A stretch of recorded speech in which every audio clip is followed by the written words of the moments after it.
Advocacy State Director. And we called this press conference today because last week, Mid-American ran a series of ads across the state which misrepresented AARP's position on 561 and ads that continue to hide the truth about what House File 561 actually does. The ironically titled Straight Talk ads, which even more ironically ran during the week leading up to April Fool's Day, kicked off Mid-American's statewide campaign to fool Iowans into favoring HF561. Iowans deserve better than to be fooled. The ads state that AARP is an opponent of nuclear power. That is an outright lie. Even though we at AARP have consistently stated in testimony before the House and Senate Commerce Committee, in AARP mail and email correspondence with lawmakers, AARP members, and Iowans, in AARP paid ads and editorials, and even in our discussions with you here in the media, it apparently bears repeating. AARP is not opposed to nuclear power. In 2010, Mid-American was authorized to receive $15 million of ratepayers' money to allow Mid-American to study nuclear power as an option. AARP did not oppose that legislation that actually paid the company to consider nuclear power as an option. But now, we at AARP today do ask, where is that study? How have those ratepayer dollars been spent? The question of whether to build a new nuclear power plant is in Mid-American hands.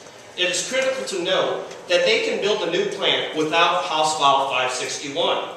The question for Iowa lawmakers is whether to shift the nearly $1 billion to multiple billions in costs and risks associated with building new plants from the company to its customers. That is what AARP opposes. That is what House File 561, not according to, as their ads say, opponents, as Mid-American, what opponents say. This is not what opponents say. One of the slides you can see up here is a quote that we lifted right from the Iowa Utility Board.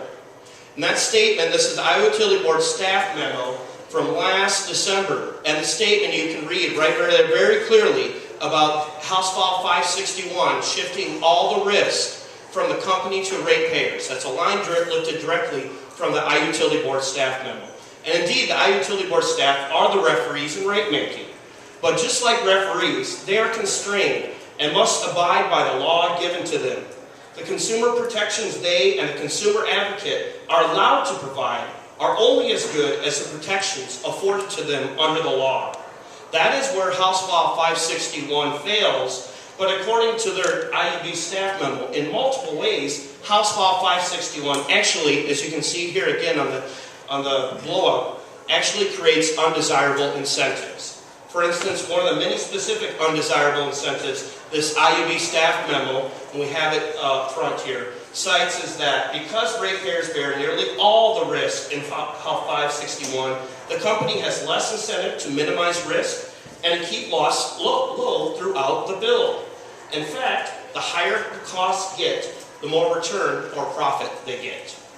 I'll conclude by calling attention to one of the most egregious incentives or risk shifts of House File 561.